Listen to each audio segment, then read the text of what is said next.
কেউ যাতে ঈদের আনন্দ থেকে বঞ্চিত না হয় সে লক্ষ্যে সমাজের সুবিধা বঞ্চিত মানুষদের সাথে ঈদের আনন্দ ভাগাভাগি করার আহ্বান জানান রাষ্ট্রপতি মোহাম্মদ শাহাবুদ্দিন।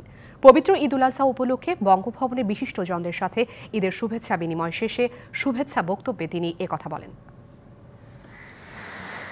বঙ্গভবনে সহধর্মিণী ডক্টর রেবেকা সুলতানাকে সাথে নিয়ে ঈদের শুভেচ্ছা বিনিময় করেন রাষ্ট্রপতি মোহাম্মদ শাহাবুদ্দিন। কেউ যেন ঈদের আনন্দ থেকে বঞ্চিত না হয়, সমাজের বিত্তবানদের অসহায় মানুষের পাশে দাঁড়ানোর আহ্বান জানান রাষ্ট্রপতি।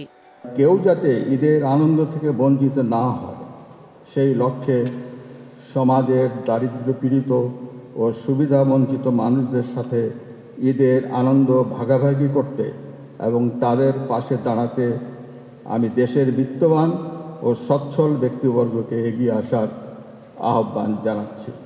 রাষ্ট্রপতি বলেন, পশু কোরবানির সাথে অন্তরের কলুষতা দূর করে হিংসা বিদ্বেষ ভুলে যাওয়াটাই পবিত্র এ দিনের সার্থকতা। আসুন আমরা হিংসা বিদ্বেষ ভুলে সবার মাঝে ঈদের আনন্দ ছড়িয়ে দিই। পশু কোরবানির সাথে সাথে যাতে আমরা অন্তরের পশুত্ব, কলুষতা, হিংসা বিদ্বেষ পরিহার করতে পারি, মহান আল্লাহর দরবারে এই প্রার্থনা করছি।